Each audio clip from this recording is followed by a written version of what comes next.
감사합니다. 할렐루야. 주일 예배 오신 여러분들을 주님의 이름으로 축복하며 환영합니다. 우리 옆에 사람과 함께 인사하겠습니다. 축복합니다. 사랑합니다. 시작. 사랑합니다. 네, 이곳에 오신 분들 반갑습니다. 또 오늘 처음 오신 분도 주님의 이름으로 축복하며 환영합니다. 오늘 함께 말씀을 보겠습니다. 오늘 말씀은 사무엘상 말씀이에요. 사무엘상 18장 1절부터 9절까지 말씀입니다. 네, 오늘은 자기 생명같이 사랑하는 마음이라고 한 제목으로 하나님 말씀을 나누도록 하겠습니다. 좀 더 올려주세요. 모니터 좀 올려주세요. 네, 하나 둘 셋, 하나 둘 셋. 네, 죄송합니다. 조금 더 올려주시면 네, 좋습니다. 우리 신체 기관 중에 심장이 있죠. 심장. 오늘은 수색하시는 하나님, 우리 심장을 수색하시는 하나님 시리즈 설교인데요. 심장에 대한 것들을 우리가 좀 살펴보고 있어요. 네, 우리 신체 기관 중에 심장이 있는데 이 심장은 참 정직하죠. 여러분의 심장은 어때요? 여러분의 심장은 거짓말을 못하잖아요. 심장은 참 정직합니다. 다른 건 숨길 수 있어도 심장을 좀처럼 숨기기가 어려워요. 병원에 가면 의사는 뭐부터 봐요? 우리의 옷차림을 보진 않죠. 우리의 어떤 이력을 보진 않잖아요. 의사가 진찰을 할 때 가장 먼저 하는 것이 심장을 봐요. 심장 박동 소리를 듣고요. 심전도 검사를 하죠. 그러면서 이 사람의 상태가 어떠한지를 파악해냅니다. 왜냐하면 심장의 상태가 가장 중요하기 때문이에요. 마찬가지로 우리의 인생에 적용해 본다면 심장이라는 것은 우리의 인생의 중심부와 같죠. 그래서 많은 사람들은 그런 얘기를 곧잘 해요. 심장이 뛰는 일을 하고 싶다. 돈을 많이 벌고 인정받고 재미있는 많은 일들이 있지만 사람들은 조금 시간이 지남에 따라서 어떠한 생각을 하게 되냐면 이런 삶 말고 좀 심장이 뛰는 일을 하고 싶다. 이런 것에 대한 니즈를 느껴요. 그리고 갈증을 느끼죠. 그 길들을 갈망하게 됩니다. 그래서 심장이 뛰는 방향으로 가고 싶어 하죠. 우리가 꼭 일만이 아니라 사람과의 관계에서도 그냥 적당히 사랑하고 적당히 같이 살고 그런 모양을 구색을 갖추어서 가정을 꾸리고 안정적으로 살아가는 것보다 어느 순간이 되면 사람은 한 가지를 갈망하게 되는데 정말 내 심장이 뛰는 사랑을 하고 싶다라고 하는 그런 갈증을 느끼게 돼요. 그래서 심장이 뛰는 대로 사랑하고 싶다. 심장이 뛰는 대로 이 사람과 함께 살고 싶다. 이런 식의 마음을 가지게 되기도 하죠. 그래서 사람의 모습을 보면 가장 건강하고 행복해 보이는 사람은 심장이 가는 방향대로 내 삶을 함께 실어가는 사람. 심장과 따로 노는 게 아니라 같은 방향으로 갈 때 그 사람이 가장 행복함을 느낄 수 있게 됩니다. 하나님이 그렇게 우리를 디자인하셨어요. 그래서 하나님이 오늘 우리를 보실 때에 무엇만 보시냐면 우리의 심장만 보세요. 우리의 중심만 보세요. 그래서 우리의 심장이 어디로 뛰는지, 누구를 향해 뛰는지, 무엇을 향해 그 심장이 뛰면서 우리의 삶의 방향을 기울여 가는지를 하나님은 정확하게 보고 계세요. 그리고 그 심장과 하나님의 눈길이 만날 때 하나님은 그것을 견디지 못하며 기뻐하시는 거죠. 그래서 언제나 우리 하나님은 모든 것을 다 가지시고 완벽하신 분이지만 결코 우리의 외모를 보시지 않는데요. 이 세상은 외모가 제일 중요하죠. 외모를 가장 지향하며 살아갑니다. 외모의 모든 것을 맡겨요. 하지만 하나님은 외모를 신경 쓰지 않으신대요. 외모는 하나님의 관심을 끌지 못한다고 말합니다. 하나님의 관심을 끌고 하나님이 주목하시는 것은 언제나 중심이라는 거예요. 우리의 행동 이전에 마음의 방향을 정확하게 보십니다. 그래서 하나님은 우리가 무엇을 가졌는지 그리고 얼마나 성공했는지에 전혀 관심이 없으세요. 하나님은 오늘도 우리의 심장이 누구를 향하여 뛰고 있는가, 하나님을 향하여 정말 뛰고 있는 것이 맞는가에 대한 점검을 보십니다. 오늘 본문에 보면 하나님이 기뻐하시는 한 마음을 보여주고 있습니다. 대체 하나님이 너무나 좋아하시는 마음이 무엇일까? 하나님의 마음을 끄는 그 마음은 어떤 마음일까? 이 부분들을 오늘 본문 말씀을 통해서 함께 살펴보기를 원합니다. 오늘 1절 말씀을 한 번 더 보시면요. 다윗이 사울에게 말하기를 마침에 요나단의 마음이 다윗의 마음과 하나가 되어 요나단이 그를 자기 생명같이 사랑하니라. 여기서 마음이란 단어가 나오죠. 마음이란 단어는 히브리어로 네페시예요. 네페시. 네, 이것은 마음도 네페시고 여기서 나오는 생명도 네페시란 단어로 동일하게 사용되고 있어요. 그러니까 요나단이 다윗을 자기 네페시 같이 사랑했다, 이렇게 해석할 수 있죠. 그럼 대체 네페시가 뭘까? 그 마음같이, 그 생명같이 사랑한 그 네페시가 뭘까? 히브리어로 네페시는 단순한 감정이 아니에요. 어떤 기분이나 호감도를 이야기하는 것이 아닙니다. 성경에서 말하는 이 네페시라고 하는 단어는 존재 그 자체를 의미하는 단어예요. 그래서 창세기 2장 7절을 보면 여호와 하나님이 땅의 흙으로 사람을 지으시고 생기를 그 코에 불어넣으시니 사람이 생명이 되니라, 이렇게 말하죠. 그러니까 하나님께서 사람을 최초로 창조하셨을 때 그 속에 숨을 불어넣으시면서 생명이 되었다, 온전한 사람의 모습을 갖추게 됐잖아요. 그 모습이 뭐냐면 네페시라는 거예요. 즉 단순히 마음, 어떤 사랑하는 감정, 기분, 느낌, 이걸 말하는 게 아니라 그 존재 자체가 네페시라고 하는 단어입니다. 그래서 이 단어 되게 중요해요. 구약학자 로슨 스톤이라는 사람이 이렇게 말해요. 아담은 네페시를 소유한 존재가 아니라 그 자체가 살아있는 네페시다. 좀 어렵죠. 그러니까 아담이 있고 네페시라는 게 들어온 게 아니라 아담 자체가 살아있는 네페시다, 이렇게 말하는 거예요. 그러니까 아담의 존재 자체, 그가 움직이고 숨을 쉬는 존재가 된 그 상태 자체가 네페시라고 하는 거죠. 따라서 네페시는 단순히 영혼과 육체를 분리하는 개념이거나 어떤 감정을 이야기하는 단어가 아니라요, 존재의 총체성을 의미하는 단어라는 거죠. 즉 숨쉬는 생명뿐만 아니라 그 사람의 인격, 의지, 감정, 삶 전체를 말할 때 쓰는 단어가 네페시라고 하는 단어예요. 그러므로 요나단이 다윗을 사랑했대요. 근데 이것은 감정적으로 좋아한 게 아닙니다. 감정적으로 요나단이라는 사람이 다윗을 너무 좋아하고 호감형이고 절친이 될 수 있는 그러한 관계가 아니라요, 요나단의 마음은 감정을 넘어선 존재 자체였다는 거예요.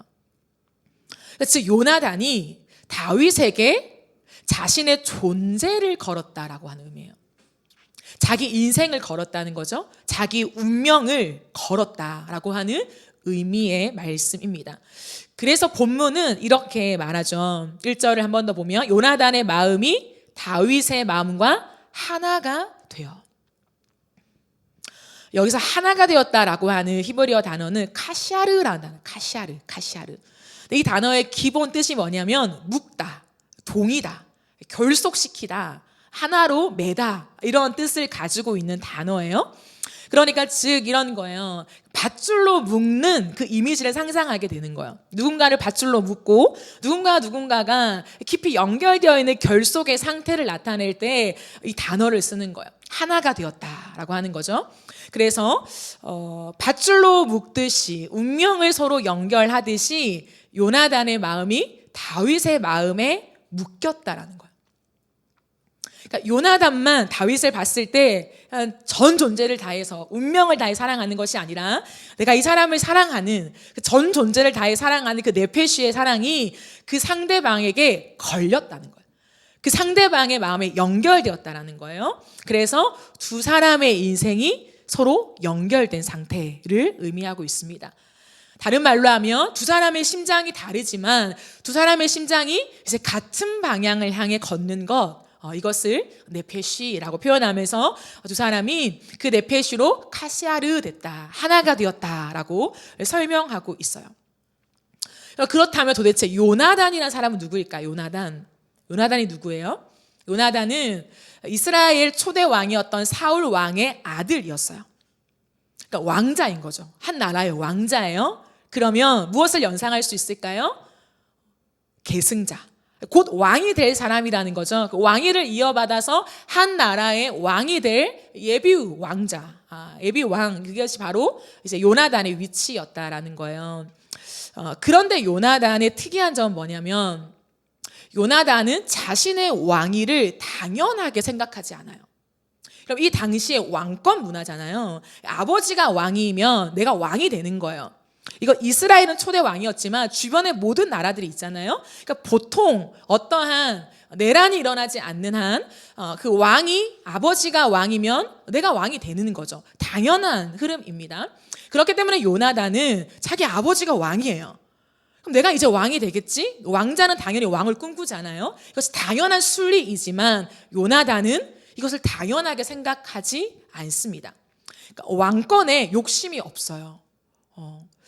자신이 왕이 되는 것에 그렇게 관심이 없다는 거예요. 그러면 이 당시에 왕은 최고의 권력자고 자신의 모든 삶을 보장해 줄 수 있는 그런 지위임에도 불구하고 왜 요나단은 거기에 관심이 없었을까?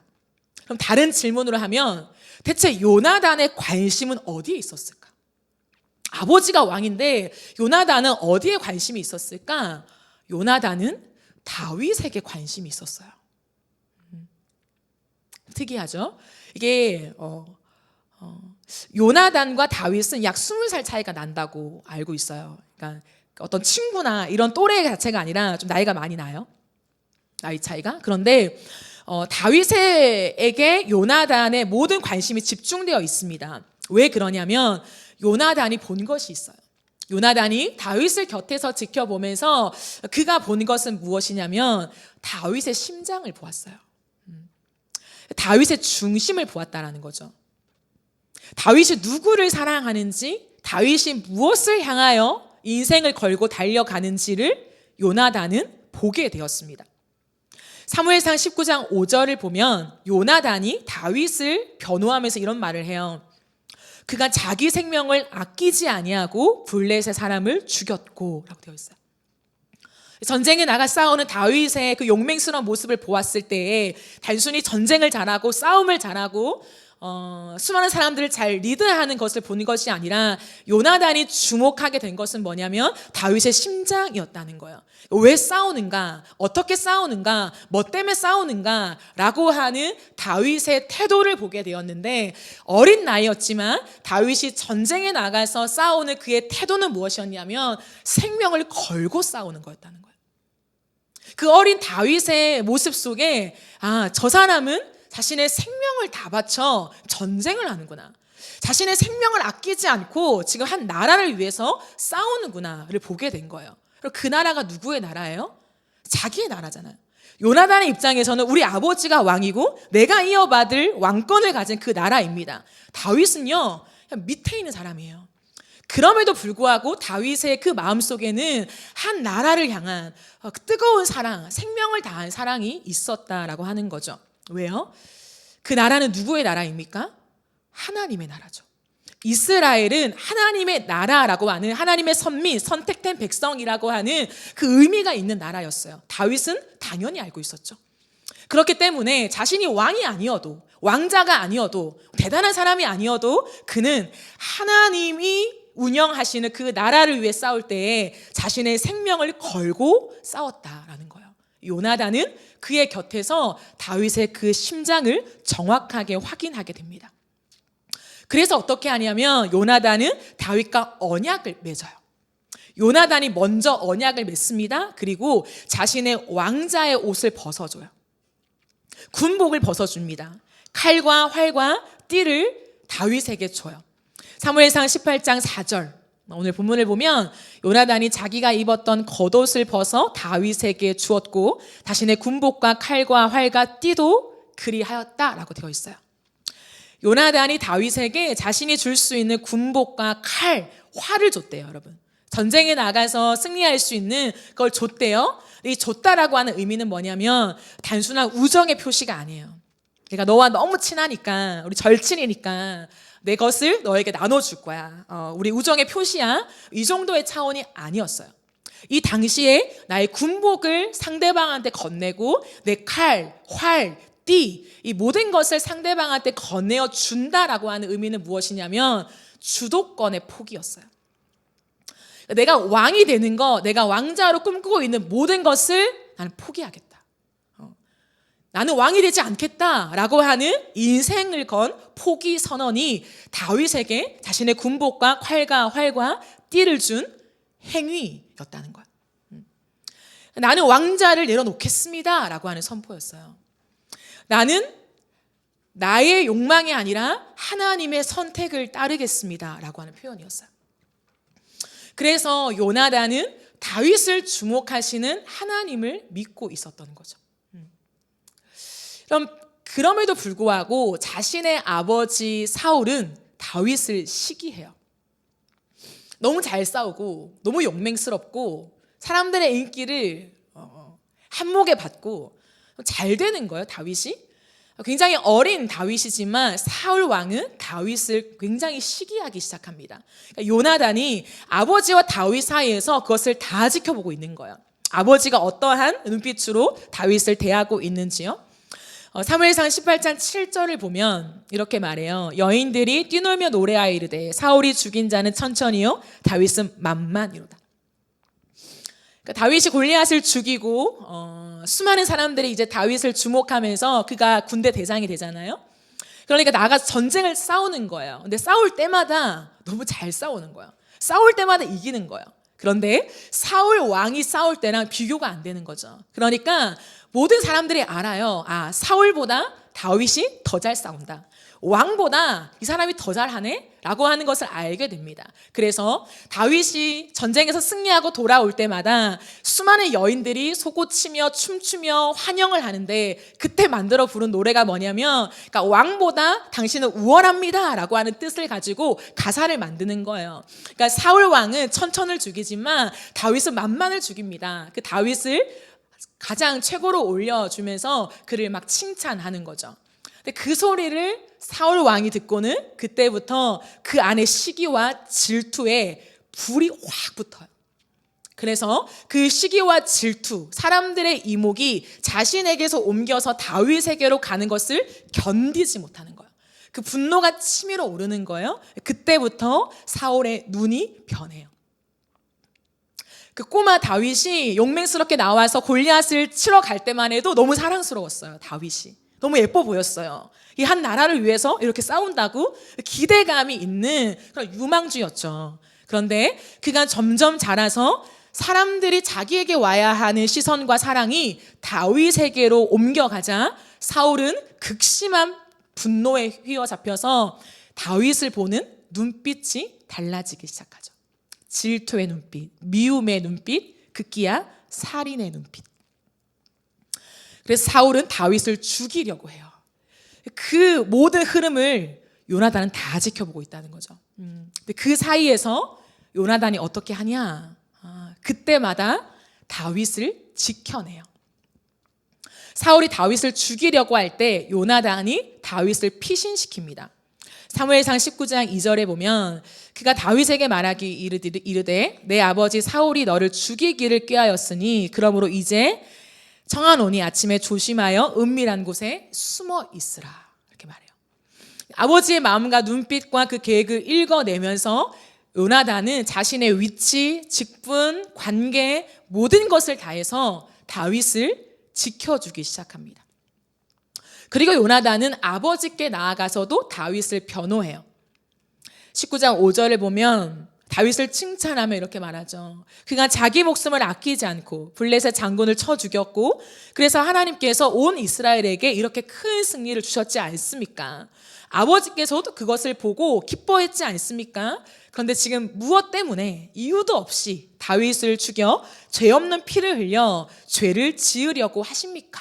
이렇게 말해요.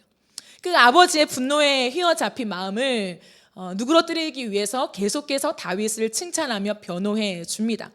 하지만 다윗의 마음은 변함이 없어요. 분노가 더 치밀어 오르는 거예요.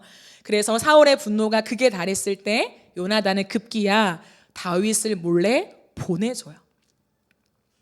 활 쏘는 신호로 다윗과 이야기를 나눈 다음에 그가 도망치도록 길을 만들어 줍니다. 그리고 요나단이 어떻게 하냐면 울면서 작별해요. 그를 곁에 두고 싶었지만 자신의 곁에 있으면 아버지에게 죽을 게 뻔한 거예요.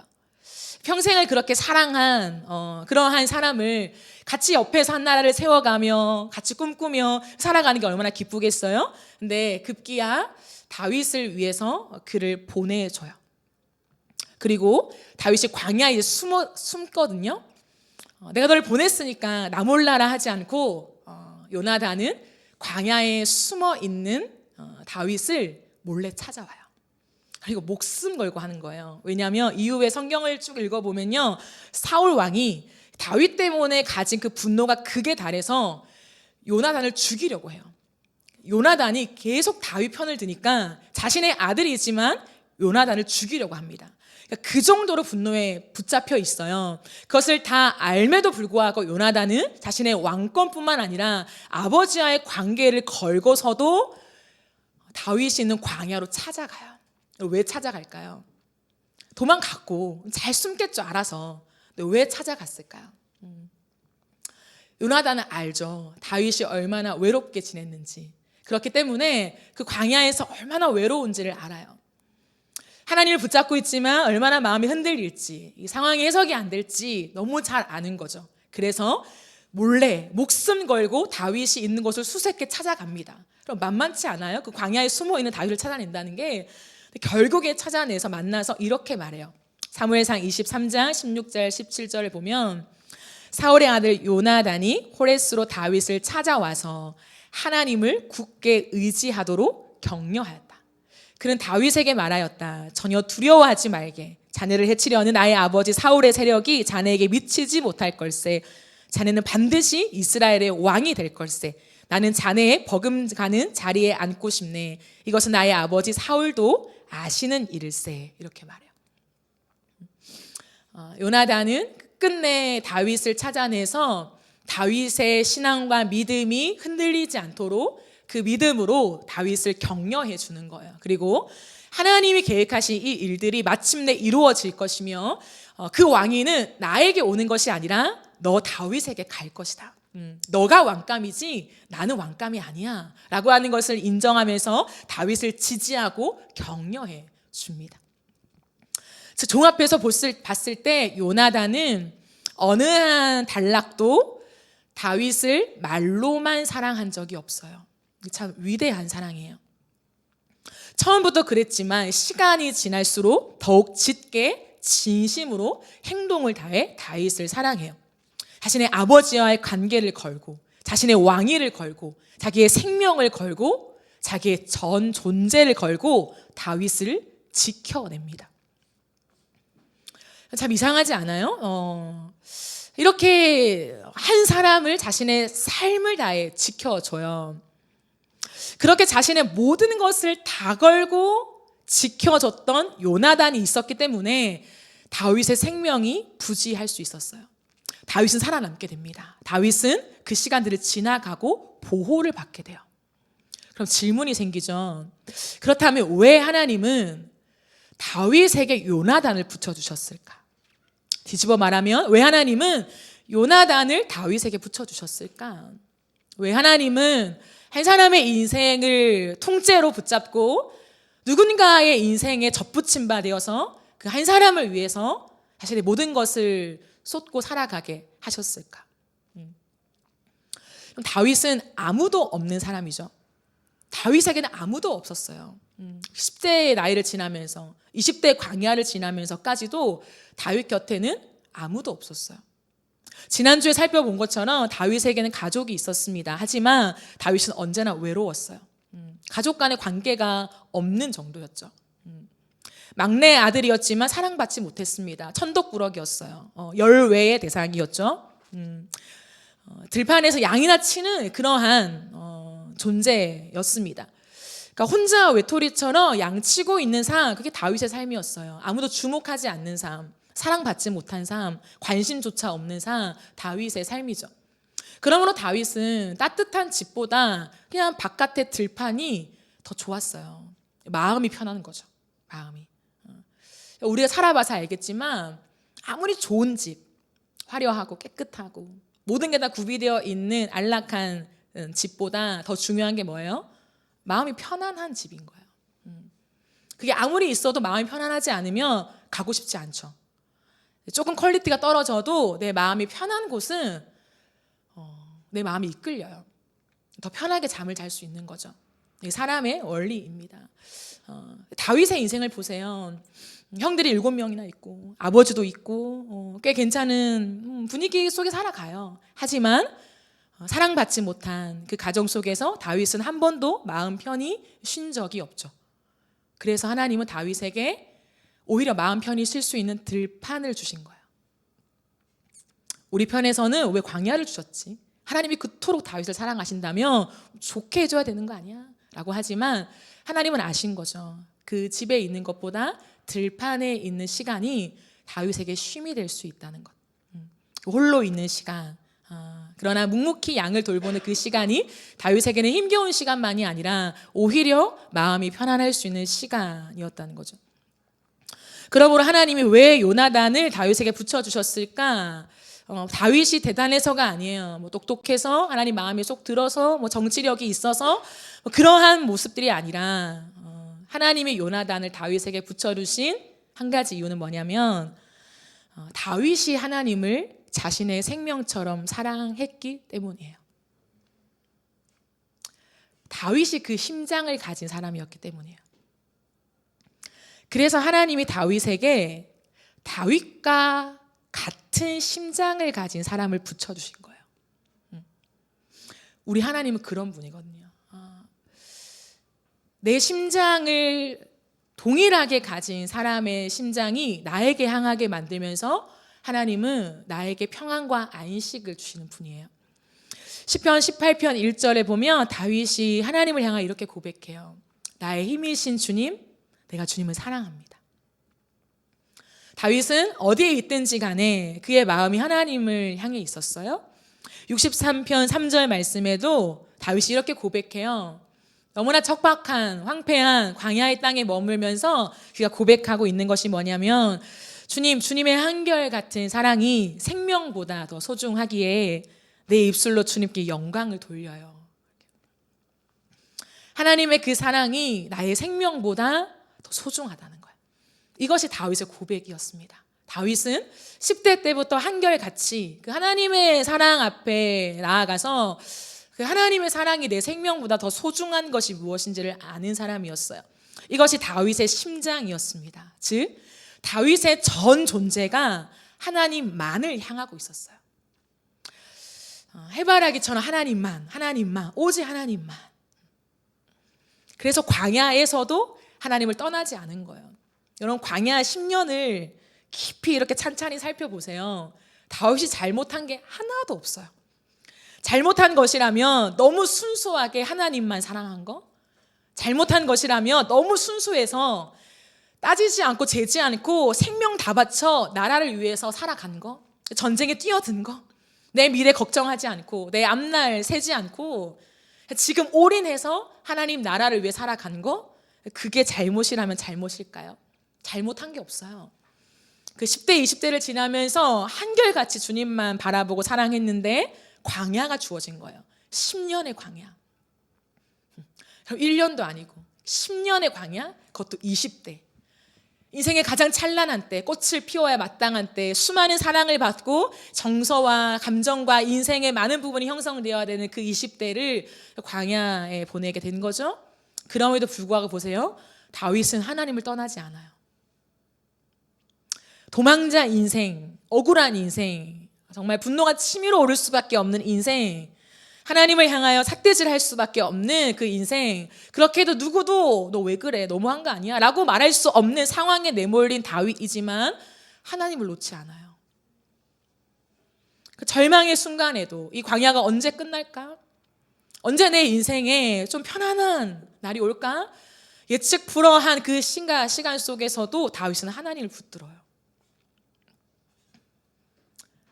그 상황 속에서, 그 환경 속에서, 그 시간들 속에서 그럼에도 불구하고 하나님만을 향해 있는 그 심장을 하나님이 정확하게 보고 계셨어요. 하나님은 그 중심을 아셨습니다. 단순히 들판에 나아가서 수금을 연주하면서 안락한 의자 속에 하나님을 찬양하고 노래한 것이 아니라 도무지 하나님을 찬양할 수 없는 때, 도무지 하나님을 바라볼 수 없는 때, 도무지 하나님 앞에 내 인생을 던질 수 없는 그때에 하나님을 향하여 여전히 그 방향을 바꾸지 않은 다윗의 방향을 하나님 정확하게 보고 계셨어요. 그래서 그의 삶을 통해서, 그의 행동을 통해서 하나님을 향한 사랑을 받으셨다는 거예요. 그래서 하나님은요, 그 다윗의 진심을 보시면서 삶을 다한 걸음과 태도와 방향을 보시면서 생명 걸고 하나님을 사랑하는 다윗, 그 다윗의 생명을 지켜주고 싶으셨어요. 앞뒤 재지 않고 하나뿐인 생명이지만 하나님과 하나님의 나라를 위해서 살아갔던 그 다윗의 생명을 하나님이 직접 지켜주고 싶으셨어요. 그래서 다윗의 생명을 지키기 위해 요나단을 붙여주셨고, 다윗의 왕위를 지켜주시기 위해서 요나단을 붙여주셨습니다. 왜냐하면 하나님이 다윗을 향한 계획은 양떼를 모으는 차원이 아니라 그 차원을 넘어서서 한 나라의 모든 백성들을 하나님의 심장으로 사랑하고 돌보는 왕이었기 때문이에요. 그리고 또 한 걸음 더 나아가서 그 왕은 이 땅에 오실 예수 그리스도를 담아내는 그런 심장이었기 때문이에요. 그래서 하나님은 다윗을 지으실 때부터, 그리고 다윗을 찾아오셔서 그를 부르실 때부터 하나님이 동일하게 알고 계셨던 게 뭐냐면 다윗의 심장에는 나의 심장이 있다는 거예요. 예수 그리스도의 심장이 있다는 거예요. 사람들을 사랑하되 얼만큼 사랑하시는지를 다윗의 심장 안에 이미 담아두셨어요. 그래서 하나님은 그 마음으로 살아갔던 다윗의 인생을 지켜주신 거죠. 사랑을 알아봐요. 인생을 이렇게 거닐다 보면 수많은 것들을 만나는데요. 사랑을 눈치채죠. 사랑을 알아보죠. 진심을 알아봐요. 요나단은 다윗을 알아봤습니다. 그리고 다윗은 요나단을 알아봤어요. 이 땅을 살아가는 동안에 누군가가 일방적으로 사랑을 줘도 사랑이라고 느끼지 못할 때가 있어요. 사랑을 모르기 때문이죠. 사랑을 아는 사람은 작은 행동에도 사랑을 알아채요. 이게 사랑이구나. 그래서 그 사랑이 깊어지는 거예요. 큰 것이 사랑이라고 생각한다면 사랑을 경험하지 못해요. 내 인생에 왜 사랑이 없지? 내 인생에 왜 사랑이 깃들지 않지? 난 아닌가 봐. 근데요, 사랑을 알아챌 수 있어야 돼요. 사랑을 알아채는 감각이 생기면요, 작은 손짓과 작은 눈짓해도 사랑을 알아봐요. 그러면 사람과 사람의 그 사랑과 사랑이 만나게 되는 거죠. 그럼 점점 그 사랑이 커지죠. 깊어지는 거예요. 사랑은 사랑을 반드시 알아봅니다. 그래서 그 사랑이 있는 존재는 하나님의 사랑을 알아봐요. 어디에 있든지 간에 환경으로만 탓하지 않고 그 환경 속에서도 하나님이 날 사랑하심을 눈치채요. 알아보죠. 그러니 하나님을 떠날 수 없는 거죠. 요나단은 다윗이 자기 생명보다 하나님의 이름을 더 사랑한다는 것을 알아봤어요. 자기 성공보다 하나님의 나라를 더 사랑하는 그 심장을 알아봤어요. 왜 저렇게 사는지, 왜 저런 선택을 하는지, 왜 저런 말을 하는지를 알아차리고 있었던 거죠. 그래서 그가 한참 자기보다 나이가 어림에도 불구하고 다윗을 존경해요. 진심으로 존경합니다. 그리고 그를 따라요. 요나단이 다윗을 따라요. 그리고 다윗에게 자신의 인생을 걸죠. 아깝지 않다고 생각했기 때문이에요. 그래서 성경은 말해요. 사무엘상 20장 17절에 다윗에 대한 요나단의 사랑이 그를 다시 맹세하게 하였으니 이는 자기 생명을 사랑한 같이 그를 사랑함이었더라. 요나단이 다윗을 향한 사랑이요, 한 줄로 끝나지 않아요. 한 줄이면 되거든요. 성경에는요, 한 인생을 한 줄로 요약해요. 한 사람의 전 인생을 한 줄로 요약할 때가 많단 말이에요. 그런데 성경은 요나단이 다윗을 얼마나 사랑하는지를 한 줄로 끝내지 않아요. 곳곳에 그것을 줍니다. 20장 17절에 두잖아요. 다시 그에게 맹세하는 거예요. 내 삶을 다해 너를 위해 살아갈게. 내가 널 지켜줄게. 나의 언약이 변하지 않아? 난 왕이 안 돼도 돼. 너가 왕이 될 거야. 너를 위해 살게. 라고 하는 다시 제 언약, 제 맹세를 다윗에게 하는 것을 또 기록해요. 왜냐하면 자기 생명을 사랑함 같이 그를 사랑함이었기 때문이다라는 거야. 내 인생보다 다윗의 인생이 더 소중한 그 마음을 느끼고 있는 거야. 내 생명보다 다윗의 생명이 더 중요하다는 것을 느껴가게 된 거죠. 그래서 다윗은요, 비록 너무 힘든 시간을 겪었지만 결국 하나님은 다윗에게 요나단을 선물로 주신 거예요. 얼마나 큰 사랑을 받았는지, 다윗이 느낄 때에 요나단의 사랑이 얼마나 컸는지, 이후에 요나단이 죽어요. 전쟁에 나가서 죽습니다. 그 죽음을 바라보면서 다윗이 이렇게 말해요. 사무엘하 1장 26절. 내 형 요나단이여, 내가 그대를 애통함은 그대는 내게 심히 아름다움이라. 그대가 나를 사랑함이 기이하여 여인의 사랑보다 더하였도다. 세 번역으로 보면 나의 형 요나단, 형 생각에 나의 마음이 아프오. 형이 나를 그렇게도 아껴주더니, 나를 끔찍히 아껴주던 형의 사랑은 여인의 사랑보다도 더 진한 것이었소. 이렇게 고백해요. 요나단은 결국 죽죠. 그 죽음 앞에서 깊은 요나단의 사랑, 자신의 인생을 향해 걸어갔던 그 요나단의 사랑을 마주하게 되면서, 떠올리게 되면서 그 사랑이야말로 너무나 기이하여서, 이 땅에서 흔히 발견될 수 없는 기이한 사랑인데 여인의 사랑보다, 연인의 사랑보다 더 깊은 사랑이었소 라고 그의 삶을 마무리해 줍니다. 우리가 이 땅을 살아가는 동안에 관계는 참 중요하죠. 사랑과의 관계는 굉장히 중요해요.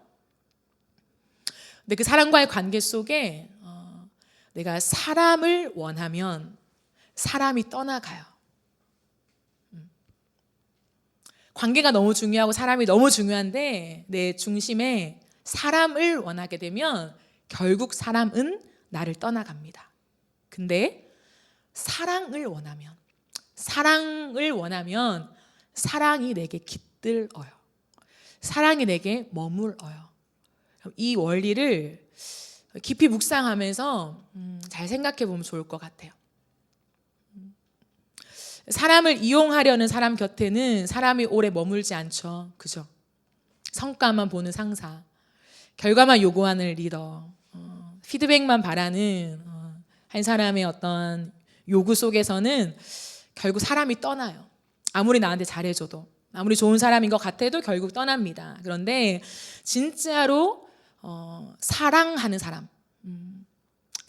사람 곁에는 사랑이 남아요. 부족해도 남고, 내가 실수해도 남고, 형편없을 때도 남아요. 오히려 더 짙게 남죠. 짙게. 왜냐하면 그 사람 곁에는 사랑이 있기 때문에.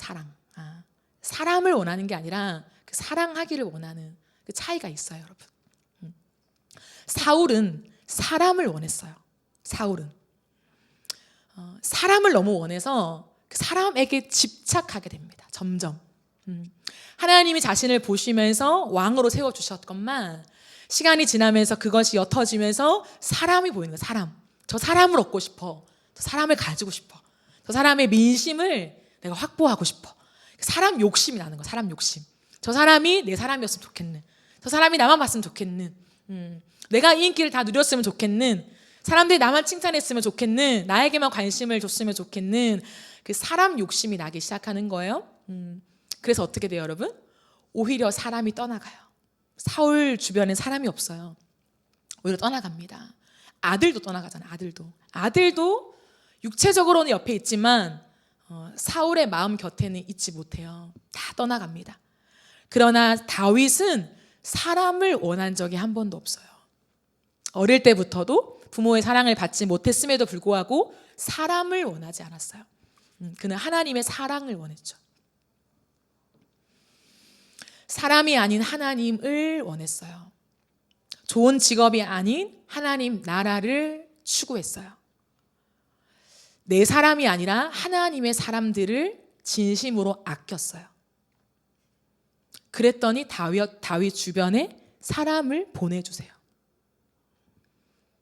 다윗이 원하지 않아도 사람이 모여들게 되죠. 요나단도 오고 백성들 따라오고 용사들도 오고 이 땅에 억울하고 소외되고 마음이 상한 400명들도 다윗을 따라오고 다 다윗을 따라오게 돼요. 사람이 몰리죠.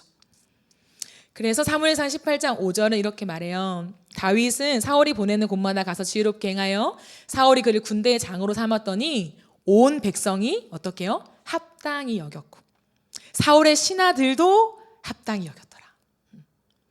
다윗을 볼 때에 많은 사람들이 왜 저 사람이야? 라고 하지 않고 당연한 거예요. 다윗을 칭찬하고 인정하고 그 곁에 있는 걸 좋아하고 근데 사울의 신하들마저도 다윗을 인정하고 좋아하고 곁에 있었다. 놀라운 거죠. 사울과 다윗은 상극이었는데 18장 16절에 보아도 이렇게 말해 온 이스라엘과 유다는 다윗을 사랑하였으니 그가 자기들 앞에 출입하였기 때문이다. 다윗이 사람을 애걸한 적 없습니다. 사람을 구한 적이 없어요. 하나님 나는 왜 혼자예요? 늘 왜 나는 혼자예요? 사람 좀 붙여주세요. 나에게 사람 좀 보내주세요. 라고 기도한 적이 없어요. 다윗은 언제나 하나님을 원했어요. 하나님의 사랑. 그랬더니 하나님이 다윗 곁에 온 이스라엘과 유다 사람들이 그를 사랑하는 그 사랑받음을 선물해 주셨죠. 주님은 이 땅에 오셔서 우리에게 그 사랑을 보여주시면서 이렇게 말해요. 내 목숨을 다하고 마음을 다하고 뜻을 다하여 내 하나님을 사랑하고 내 이웃을 내 몸처럼 사랑하라. 하나님이 사랑이시기 때문이죠. 주님이 당신의 몸을 찢어서 우리를 덮으시고 사랑하시기 때문이죠. 그래서 하나님은 알아보세요. 생명처럼 사랑하고 있는 그 가슴이 뭔지. 예수님이 우리를 보실 때 몸을 찢어 자신의 인생을 다 바쳐 그거 하나 때문에 오신 거잖아요. 우리를 위해 죽으러 오신 거잖아요. 세상 구경하러 오신 게 아니라 사람 체험하러 오신 게 아니라 한번 그냥 팝업 구경하듯이 사람은 어떤 모양일까 그거 보고 싶어 오신 것이 아니라 자신의 전 존재를 다해서 이 땅에 오신 한 가지 이유는 우리를 위해 죽으러 오신 거잖아요. 생명을 주러 오신 거잖아요. 근데 그 사랑을 가진 심장을 기가 막히게 찾아내시는 거죠. 그래서 전인격적인 사랑, 전 존재 네페슈의 사랑, 그 사랑을 찾아내시며 기뻐하시는 거예요. 그리고 그 사람에게 그 사람의 심장이 가진 동일한 심장에 사람을 붙여주셔서 그 사랑을 받게 하세요. 그 사랑을 독차지하게 하십니다. 그 사랑이 그에게 퍼부어지게 하세요. 그게 하나님의 은혜입니다. 그래서 여러분 마지막으로 요나단과 다윗의 관계 속에서 하나님의 창조의 회복이 일어나요. 서로를 자기의 존재처럼 여기는 사랑, 서로를 자기 생명처럼 지켜내는 사랑, 서로의 인생을 묶어주는 사랑. 그 사랑 속에서 요나단도 충분한 사랑을 받고요. 다윗도 충분한 사랑을 받아요. 그들이 함께 있든 헤어져 있든 같이 어떤 일들을 하든 따로 하나님의 나라를 위해 살아가든 그 어떠한 위치에 상관없이 묶여진 그 마음 속에서 충분한 사랑을 느끼며 하나님의 안식을 경험하게 되는 거죠. 그래서 요나단의 인생은 왕자로서 왕이 되고 한 나라의 왕으로서 모든 걸 다스리고 권위를 쟁취하고 그러지 않아도 그 전에 처참하게 죽음을 당했지만 요나단의 인생은 만족스러웠어요. 이것이면 됐다. 다윗을 지켜줬다면 내 인생은 충분하다. 의미 있다. 하나님이 이렇게 부르셨다면 이게 맞는 거야. 로 끝까지 다윗을 위한 삶으로 인생을 마감합니다. 이것이 우리 주님의 사랑이 깃들어 있는 모습이에요. 여러분 큰 대단한 사역 어떤 결과 우리의 인생에 많은 그 성과물이 중요한 게 아니라 하나님 오늘도 하나님이 넣어주신 심장 가운데 누군가를 사랑하게 하시는 거예요. 왜냐하면 그 사랑 안에만 회복이 있기 때문이에요. 사역, 일, 성과 속에서는 회복은 없어요. 하나님이 디자인하신 사람의 라는 인격 안에서 사람이 회복되어 줄 수 있는 단 한 가지 힘은 뭐냐면 사랑이라는 거예요. 사랑. 그래서 하나님은 그 사랑 속에 다윗의 인생을 회복시켜 주십니다. 오늘 우리가 그 하나님의 사랑 앞으로 나아가기를 원합니다. 우리를 사랑하시되 생명 다해 사랑하신 사랑. 때론 보이지 않잖아요. 하나님이 보이지 않는 거 우리는 싫어하죠. 내 눈앞에 보이기를 원하시잖아요. 보이지 않아도 내가 안 보이는 곳에서 지켜주는 사랑이요, 더 진한 사랑이에요. 그 진한 사랑으로 주님은 언제나 우리를 지켜주고 계셨어요.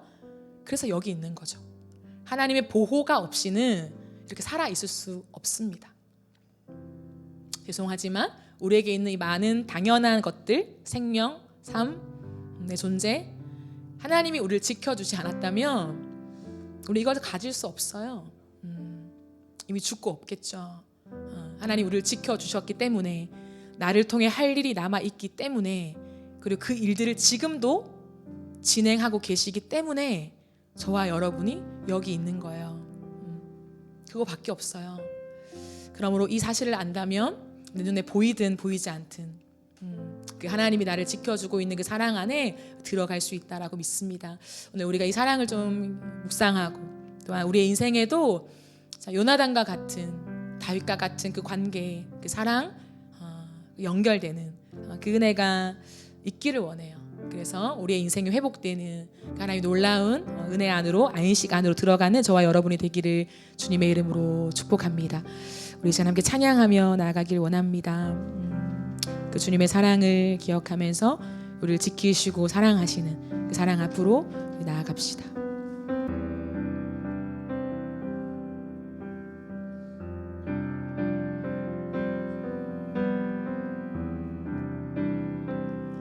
날 사랑하는 이 예수, 날 바라보는 이 예수, 날 지켜주는 이 예수, 날 용서하는 이 예수, 날 사랑하는 이, 날 사랑하는 이 예수, 날 바라보는 이 예수, 날 지켜주는 이 예수, 날 용서하는 이 예수, 날 위해 날 위해 죽으신 그 사랑 놀라워, 영원할 수 없는 그 사랑, 날 위해 죽으신 그 사랑 놀라워, 날 사랑하는 이 예수, 날 사랑하는 이 예수, 날 사랑하는 이 예수, 날 바라보는 이, 날 바라보는 이 예수, 날 지켜주는 이, 날 지켜주는 이 예수, 날 용서하는 이, 날 용서하는 이, 날 위해 죽으신, 날 위해 죽으신 그 사랑 놀라워, 영원할 수 없는 그 사랑, 날 위해 죽으신 그 사랑 놀라워, 날 사랑하는 이, 날 위해 죽으신, 날 위해 죽으신 그 사랑 놀라워, 영원할 수 없는 그 사랑, 십자가 위에서 날 위해 죽으신 그 사랑 놀라워, 날 사랑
날 사랑하시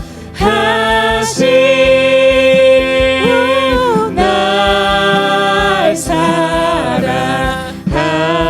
내 모든 삶을 다해 날 사랑하시 성경에 써있네. 이것이 우리 하나님의 고백입니다. 내가 널 사랑한다. 날 사랑하시 날 사랑하시 우리를 사랑하여 창조하셨고 우리를 사랑하여 이 땅에 오셨고 우리를 사랑하여 33년을 사셨고 우리를 사랑하여 십자가에 죽으셨고 우리를 사랑하여 승천하시며 재림하실 주님 날 사랑하시 날 사랑하시 창세기 1장부터 요한계시록 22장까지 우리를 사랑하신 하나님의 사랑 이야기입니다. 날 사랑하시 성경에 써있네. 악한 영이 질투하지 않도록 이 말씀 안으로 인도하소서. 날 사랑하심 날 사랑하심 내 생명 다해 널 사랑했다. 날 사랑하시 날 사랑하시 성경에 써있네. 날 사랑하는 이 날 사랑하는 이 예수 날 바라보는 이 예수 날 지켜주는 이 예수 날 용서하는 이 예수 마지막으로 날 사랑하는 이 날 사랑하는 이 예수 날 바라보는 이가 누구이십니까? 날 바라보는 이 예수 날 지켜주는 이가 누구십니까? 날 지켜주는 이 예수 날 용서하는 이 예수 우리 하나님의 사랑은 참 기이하죠. 이 땅에 없는 사랑, 죄가 섞여 변질된 이 세상에서 발견될 수 없는 고결한 하나님의 사랑이에요. 때묻지 않는 사랑, 조건이 붙지 않는 사랑, 결과를 바라지 않는 사랑, 그 사랑 자체에 의미와 가치를 부여하시는 유일한 사랑, 우리 하나님의 사랑이에요. 그래서 하나님은 하나님이 주실 수 있는 최고의 사랑은 지켜주시는 사랑이에요. 우리의 인생을 보호하시고 지켜주시는 사랑. 하나님이 다윗을 너무나 사랑하셨기 때문에, 다윗이 하나님을 얼마나 사랑하는지를 알아보셨기 때문에 다윗에게 줄 수 있는 최고의 선물이 요나단이었어요. 왕위가 아니라, 이스라엘의 왕이 아니라 사실은 요나단이었어요. 그 지켜주는 사랑, 자신의 인생을 다 바쳐서 다윗을 보호하는 사랑, 자신의 왕권도, 자신의 인지도, 아버지와의 관계도, 생명조차 아까워하지 않고 다윗을 위해, 한 사람을 위해 살게 만들었던 그 사랑, 그 심장을 하나님은 다윗에게 선물로 주셨습니다. 평생에 누군가가 나를 죽도록 사랑한다는 것, 평생에 누군가가 나를 자신의 생명보다 사랑한다는 것, 이것은 쉬운 건 아닌 것 같아요. 하지만 하나님이 그 요나단을 다윗에게 주시며 다윗의 10대, 20대에 그가 하나님만 바라봤던 그 사랑을 읽어주십니다. 다 알고 있다고. 기도하며 나아갈 때에 하나님, 우리가 눈에 보이는 사랑, 격정적인 사랑, 나에게 어떤 선물을 갖다 주는 사랑, 하나님 그런 감정이 오고 가는 사랑, 그 사랑만이 아니라 나를 지켜주신 사랑이 무엇인지, 때론 뚜렷하게 드러나지 않아도 여기 있다, 내 사랑이 이렇게 널 사랑했어 라고 어필하지 않아도 잠잠히 없어지며 티가 날 정도로 하나님 그런 잔잔한 사랑으로 한 번도 나에게서 눈을 떼지 아니하시고 한 번도 사랑이 식어진 적 없이 나를 사랑하신 하나님의 사랑이 내 곁에 있었습니다. 그 사랑이 나를 여기까지 지켜주셨습니다. 그 사랑이 내 인생을 보호해 주셨습니다. 하나님 그 사랑을 하찮게 여기지 않게 하시고 가볍게 여기지 않게 하시고 이제는 그 사랑을 알아들이는, 이제 그 사랑을 알아볼 줄 아는, 그 사랑을 읽을 줄 아는 하나님의 사람 될 수 있도록 축복하여 주시옵소서. 그 사랑 안에 우리가 회복을 경험하게 하시고 하나님 안정감을 경험하게 하시고 하나님 안식을 누릴 수 있도록 주여 그 사랑 안으로 더 깊이 우리를 초대하여 주시옵소서. 우리 각자의 고백을 따라 함께 기도하며 나가겠습니다. 예, 주님 하나님, 우리가 이 시간 그 주님의 사랑, 그 하나님의 사랑을 그냥 받고 느낍니다. 하나님, 우리의 인생 가운데 그 하나님의 사랑이 없었다면 우리가 어찌 여기 있을 수 있겠습니까? 우리가 어떻게 이 자리에 있을 수 있겠습니까?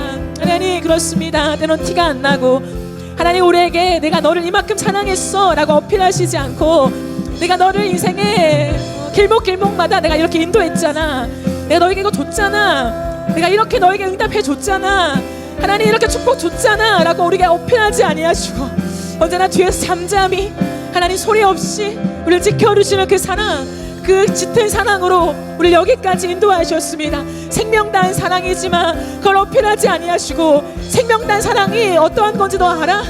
너가 알기나 해? 라고 우리에게 뭐라고 하시지 아니하시고 우리가 때로는 알지 못해도 그 사랑의 크기가 너무 커서 변질된 우리 인간의 모습으로는 그 하나님의 고결하고 순수한 사랑을 알 길이 없지만 그럼에도 불구하고 주님은 그냥 우리를 사랑하십니다. 그냥 곁에 있어 주십니다. 그냥 우리의 마음을 알아주십니다. 우리의 사랑의 농도와 우리의 사랑의 순도를 읽어주십니다. 하나님 다윗의 인생에 그러하셨습니다. 내가 너의 사랑을 안다, 내가 너의 심장을 안다, 내가 너의 그 중심을 안다, 내가 너의 태도를 안다, 내가 너의 인생의 방향을 안다, 내가 안다, 내가 너의 모든 것을 안다.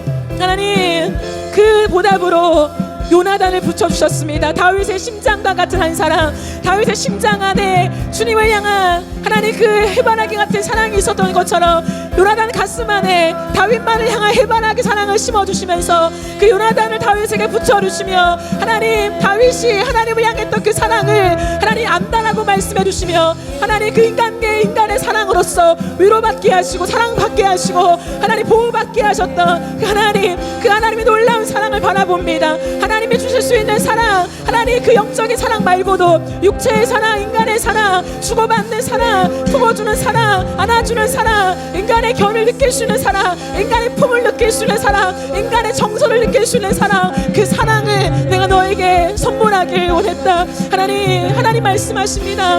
내가 너에게 그걸 주길 원했다. 창조주의 영적인 교감을 넘어선 인간의 교감, 사람의 따뜻한 품을 내가 너에게 주길 원했다. 하나님 그 다윗에게 주길 원했던 그 품을 하나님 그에게 선물해 주셨던 하나님 이 과정들을 지켜봅니다. 하나님은 그런 분이십니다. 우리의 심장을 정확하게 수색하시며 하나님을 향한 그 마음을 아시는 주여, 이 땅을 살아가는 동안에 사랑이 무엇인지 알게 하시고 사랑을 사랑으로 알아볼 수 있는 하나님 그 눈이 열리게 하여 주시옵소서. 하나님 그래서 우리의 인생 가운데 그 사랑이 짙어지게 하시고 깊어지게 하시고 하나님의 사랑 안에 우리가 온전한 회복을 경험하게 하여 주시옵소서. 그 사랑 안에 두려움과 불안함이 떠나가며 그 사랑 안에 하나님 주신 안식과 평안과 하나님 그 화평이 우리의 인생을 주장할 줄 믿습니다.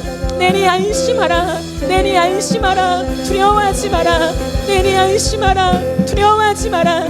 너의 인생을 내가 붙잡고 있다. 하나님 우리에게 말씀하십니다. 그 하나님의 사랑의 품 안으로 우리가 나아가기를 원합니다. 예수님 인도하여 주시옵소서.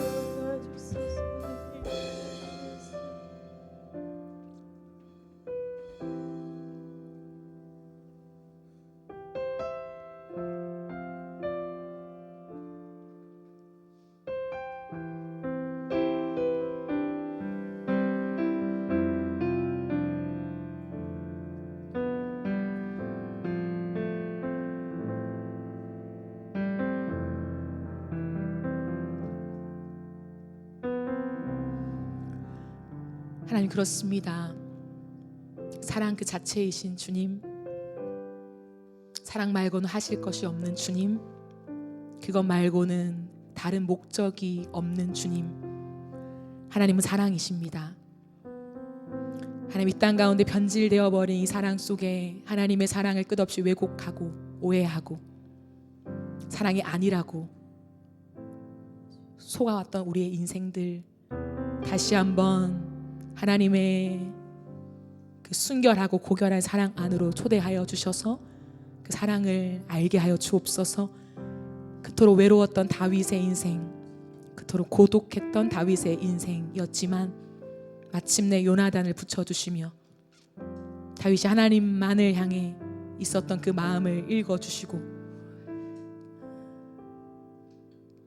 그 마음처럼 다윗 한 사람만을 향한 해바라기 사랑을 요나단에게 주셔서 다윗만을 향한 삶을 살아가게 하신 주님, 그 하나님의 깊은 의도와 계획을 볼 수 있는 눈이 있게 하여 주시고, 하나님이 이 세상을 어떻게 경영하시는지, 사람과의 관계를 어떻게 다루어 가시는지 볼 수 있는 영적인 감각이 살아나게 하여 주시옵소서.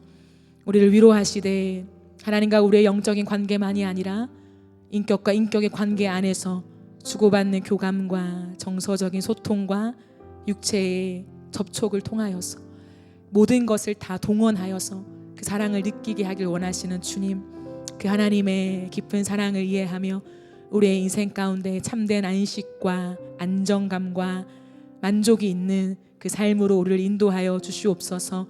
하나님, 깨어진 사랑 속에 아파하는 이 시대 속에 우리가 하나님의 온전하신 사랑으로 회복되어져서 그 사랑을 나누어 주는 이들이 되어지기를 원합니다. 사람을 얻기 위해서 사람을 욕심내는 인생이 아니라, 그래서 오히려 사람이 떠나가는 아무것도 없는 인생이 아니라 하나님의 사람들을 아껴주는 그 사랑을 흘려보냄을 통하여서 끝없이 나에게도 사람이 생기고 깃들고 함께하는 그 풍성함을 경험하는 우리의 삶이 되어지게 하여 주시옵소서. 하나님의 이 놀라운 역설과 진리를 우리의 삶으로 깊이 통과하기를 원하고, 우리의 인생의 길목길목마다 그 좋으신 주님을 찬양하며 주의 사랑을 노래하는 우리 모두가 될 수 있게 축복하여 주시옵소서. 감사드리며 살아계신 예수님의 이름으로 기도합니다. 아멘.